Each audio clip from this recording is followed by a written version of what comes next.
हिकुल को कन्हैया डिठई। कन्हैया ने देखा नंद बाबा गोप किसी बात पर चर्चा कर रहे हैं, व्यस्त हैं। अरे क्या हुआ? इंद्र की पूजा करनी है, इंद्र के कारण वर्षा होती है और गाय को हरा भरा चारा मिलता है, इसीलिए इंद्र वर्षा करते हैं, इसलिए उनका पूजन हमारा नियम है, हर हमेशा पूजन करने का। तब भगवान इंद्र ही कुछ हेकड़ी भी कटणता चाहें। समाज में क्रांति लाने के लिए एक नया विचार भगवान के मन में आया है और उन्होंने कुछ मुद्दे रखे। गोवर्धन की पूजा करनी चाहिए, गोवर्धन प्रत्यक्ष देवता है, इसी से चारा मिल रहा है और गोमाता यहीं से पलती है। गोमाता वेद पाठी ब्राह्मण, जिसके कारण यज्ञ होता है और यज्ञ से फिर वर्षा उनको करना ही पड़ता है। एक गोवर्धन जी की पूजा करना चाहिए क्योंकि इनके प्रत्यक्ष उपकार है। और इंद्र को हमने कभी देखा है क्या? नहीं। जो प्रत्यक्ष है, ये गोमाता प्रत्यक्ष देवता है, इनसे हमारा जीवन चलता है। और निचले तबके के सब लोगों को ये यज्ञ करने के बाद सबको भोजन खिलाना, अन्नकूट का प्रसाद सबको देना। प्रत्यक्ष देवताओं की पूजा पहले होनी चाहिए। भगवान श्री कृष्ण कहते हैं गौ माता से धर्म बचेगा और वेद पाठी ब्राह्मण से वेद बचेंगे, वेद बचेंगे और गोवर्धन और प्रकृति, इनकी पूजा करनी चाहिए। उन्होंने बहुत प्रकार से समझाया और उन्होंने विचार किया, भाई अभी ब्राह्मण भी फिर कहा वेद पाठी सदाचारी ब्राह्मण का पूजन और सम्मान निरंतर करते रहो। भगवान अन्न धन सुख शांति सब देते हैं, सिर्फ करके देख लो। भूदेव होता है, ब्राह्मण यानी चलता फिरता देवता है। ब्राह्मण का जीवन मनु महाराज ने बहुत कठिन बताया। ये पृथ्वी पर सबसे कठिन जो है वो भारतीय में रहने वाला भारत का ब्राह्मण, उसका जीवन सबसे कठिन है। शम दम धर्म पालन के लिए कष्ट, अंतर्बाह्य शुद्धि, उसके बाद क्षमा, वेद शास्त्रों का पठन करना, ईश्वर निष्ठा, अध्ययन अध्यापन, और दूसरा अभी सादी भाषा में भाई कम से कम इनका पालन करते हुए गुरु महाराज कहते हैं भाई ब्राह्मण ने अनिवार्य रूप से गायत्री की जाप और संध्या बिल्कुल नहीं छोड़ना चाहिए।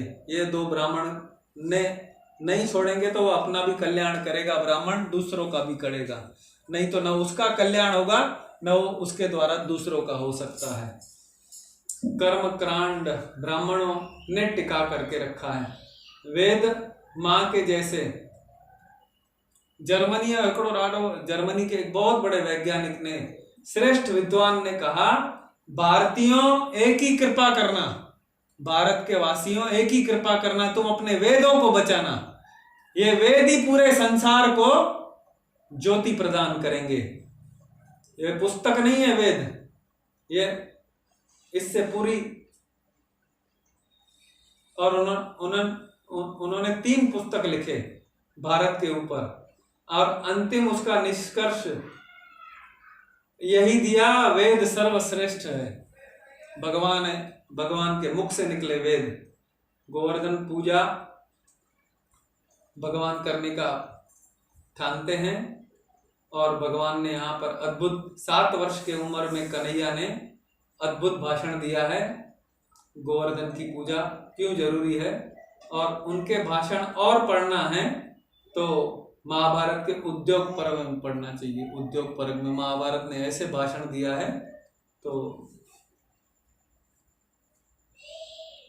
छोटी छोटी गैया छोटे छोटे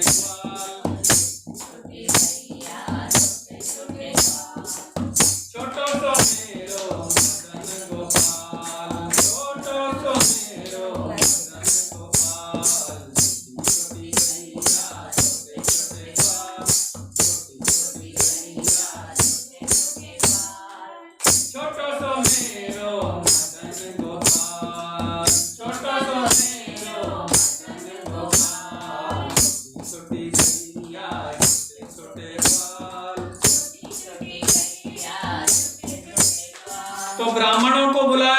संपन्न हुआ, पहले यज्ञ हुआ ब्राह्मणों ने, फिर गोवर्धन को सजाया गया, अन्नकूट का प्रसाद, फिर प्रदक्षिणा होने लगी, गोवर्धन की प्रदक्षिणा होने लगी। पूजा समाप्त होने के बाद गोप गोपियां आगे आए।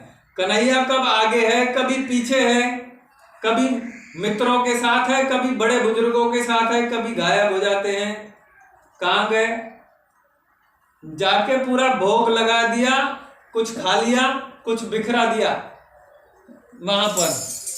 और गैया मैया भी साथ में प्रदक्षिणा कर रही है गिरिराज की। गिरी शोभा यात्रा के बीच में कभी कभी भगवान गोवर्धन महाराज के सामने से विशाल रूप से प्रकट होते हैं और नैवेद्य भी खा लिए, कई चीजें वहां से भगवान ने गायब होते हैं वहां से और खा लेते हैं, और कुछ वहां पर बिखेर दिया। गोप गोपियां प्रेम से गोवर्धन की परिक्रमा कर रही है और वहां पर गाते जा रही है, गिरी राज धरण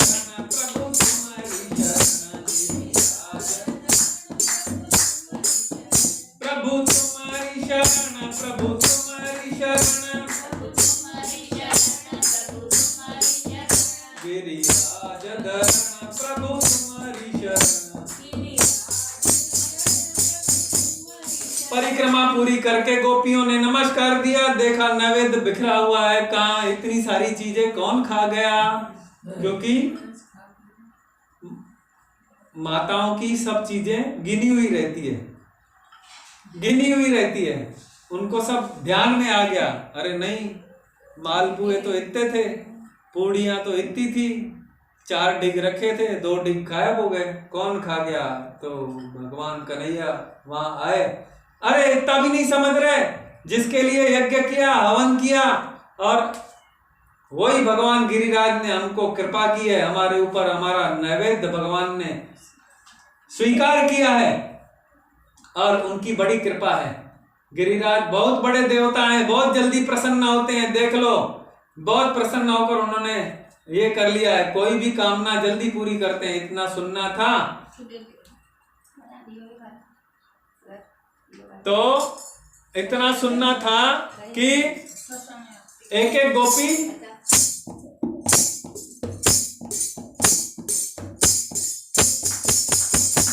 कहते हैं गिरिराज हमारे देवता बहुत जल्दी प्रसन्न होते हैं, तो कोई भी कामना हो जल्दी पूरी करते हैं। ऐसा सुना उन्होंने तो धीरे धीरे एक खिसकने लगी और अपने पति को लाने लगी।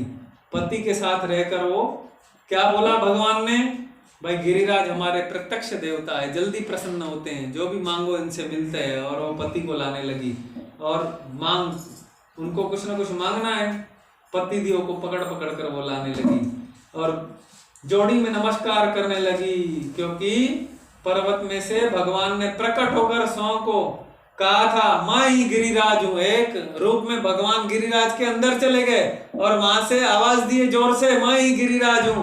प्रत्यक्ष उन्होंने भगवान ने दिखा दिया। अब ये होने के बाद भगवान ने सबको भोजन, गरीब से गरीब इंसान, गरीब के गरीब जो है, सबको उसका प्रसाद दिया। तो इसके निमित्त में भगवान ने हमको सिखाया कि यज्ञ किस प्रकार से होने चाहिए, अनुष्ठान किस प्रकार के होने चाहिए, कि हमारे समाज का, हमारे से जुड़ा हुआ कोई भी समाज का जीव, गरीब से गरीब, उसको प्रसाद मिलना चाहिए, वो हमसे जुड़ा हुआ रहना चाहिए। उनको जोड़ने के प्रयास भगवान सिखा रहे हैं। गोवर्धन की पूजा से इंद्र चिढ़ गया और सांवर्तक जो प्रलयकारी वर्षा करने वाले बादलों को आज्ञा दी, जाके व्रज को डुबा दो। इन्होंने मेरी पूजा बंद कर दी, चिढ़ गया तो अपने शक्ति का दुरुपयोग करने लगा। क्यों?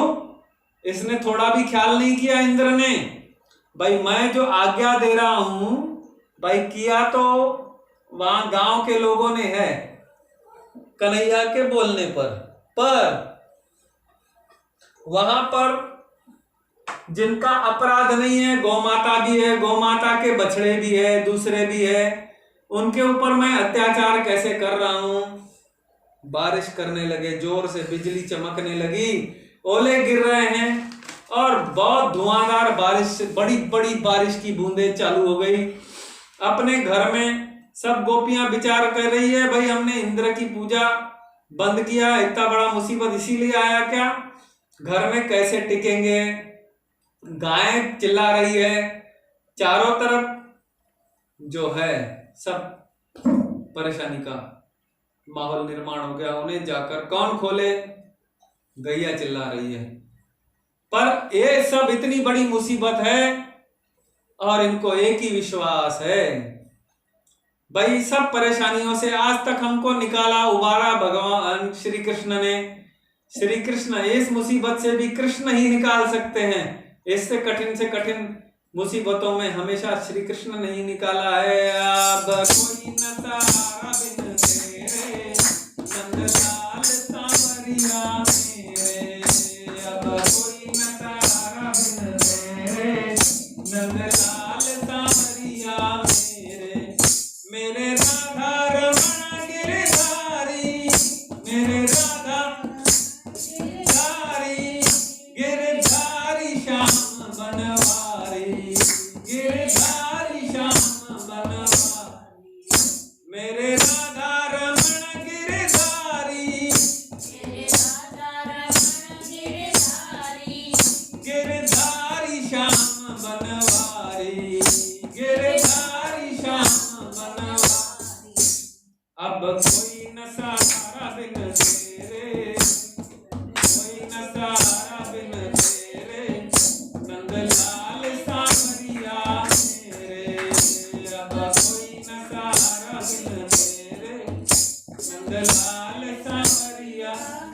मृत्यु के मुख में जाते समय, मरते समय रोने से अच्छा तो जीव पहले ही बोल दे, अब कोई न सहारा बिन तेरे, नंदलाल सांवरिया मेरे, अब कोई न।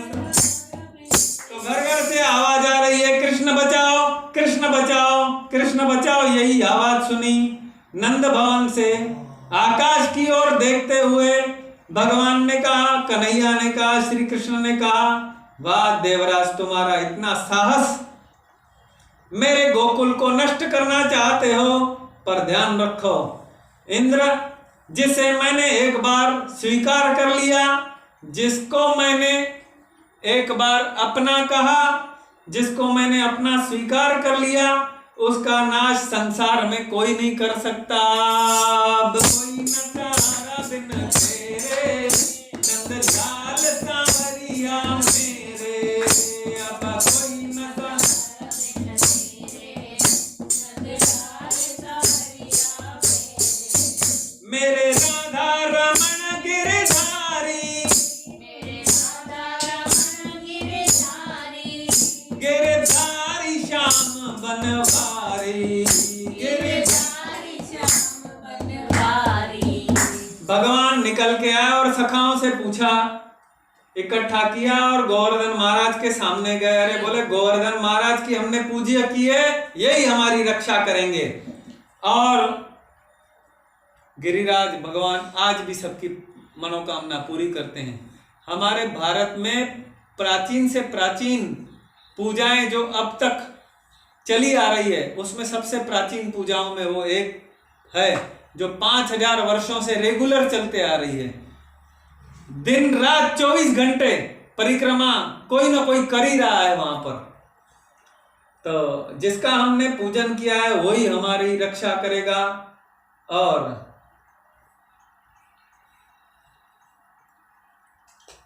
क्योंकि वो कहते हैं इंद्र का पूजन बंद हो गया, वो क्रोध के मारे हमारा नाश करना चाहता है। तो भगवान कहते हैं गिरिराज हमारी शरण रक्षा करेंगे। ऐसा कर कर पहले भगवान ने नमस्कार किया गिरिराज को और फिर भगवान ने अपने करांगुली पर उठा लिया, गोवर्धन भगवान की जय, गोवर्धन भगवान की जय, गिरिराज धरण की जय। अब सब देखते ही रह गए, पर्वत ऊपर कैसे उठ गया, ये छोटा सा हमारे कन्हैया ने एक उंगली पर कैसे धारण कर लिया। पर सखाओं से कहा जाकर सबको बुला के लाओ, किसी को घबराने की जरूरत नहीं है, गिरिराज हमारी रक्षा करेंगे, देखो मैंने इसको उठा लिया है। तो सबको बुलाते हैं पर सब संकोच करते हैं, भाई ये गिरेगा तो फिर तो परेशानी हो जाएगी, पहले सबको विश्वास होता नहीं। पर सबसे सखाओं ने कन्हैया के साथ रह के बार बार देखा है कि भगवान श्री कृष्ण जो कहते हैं वो बिल्कुल बरोबर सही होता है। उनको विश्वास पहले, बच्चे पहले आ गए कृष्ण। अब वो बच्चे आ गए तो उनकी माताएं आ गई। हमारे बच्चे जब चले गए तो माताएं आ गई तो उनके पीछे उनके सेठ लोग भी आ गए। अब सब चले गए तो हम बारिश में भीग के क्या करेंगे। शेषनाग ने गिरिराज के चारों तरफ अपने को लपेट लिया। बाहर से कोई जल नहीं आ रहा, ऊपर से पर्वत है, कहां से एक बूंद भी नहीं आई। 7 दिन बरसा के इंद्र का पसीना फूल गया, पूरा पानी खत्म हो गया। अब वो विचार करता है, लज्जा के मारे मुंह दिखाने के लायक नहीं रहा। अब बारिश बंद हो गई तो जाके मित्रों को बोला कन्हैया ने, जाओ बोले देखो कितना नुकसान हुआ है, बाप रे कितनी भयानक बारिश हुई, जाके देख के आते हैं। उनके सखा और आकर बताते हैं सबको, कन्हैया को भी बताते हैं हमारे व्रज का एक झाड़ के पत्ते को भी नुकसान नहीं हुआ है। तो फिर उनका सखा एक देखता है ऊपर, भगवान श्री कृष्ण उनको पूछते हैं, अरे ऊपर क्या देख रहे हो। मैं देख रहा हूं ये अभी हमारा इंद्र देवता शर्म के मारे कहां से चले गया, उसका मुंह दिख नहीं रहा। यशोदा माता, रोहिणी माता, नंद बाबा सब विचार कर रहे हैं, ये हमारा लाला इतना बड़ा पर्वत कैसे उठा लिया।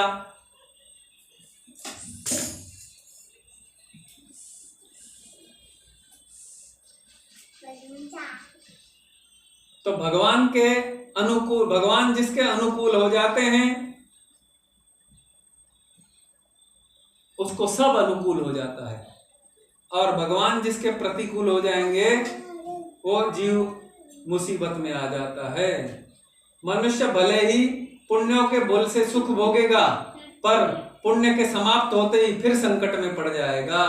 इसलिए भगवान को अनुकूल करने का प्रयास करना चाहिए, हमारे अनुकूल हो जाए भगवान। भगवान ने गिरिराज को अपने स्थान पर रखकर नमस्कार कर दिया। फिर यशोदा जी ने गले लगाया, आंखों से आंसुओं की धारा बह चली, और भगवान कहते हैं इंद्र का दोष इतना है कि उसने गायों का और उसका विचार भी नहीं किया। गोवर्धन भगवान की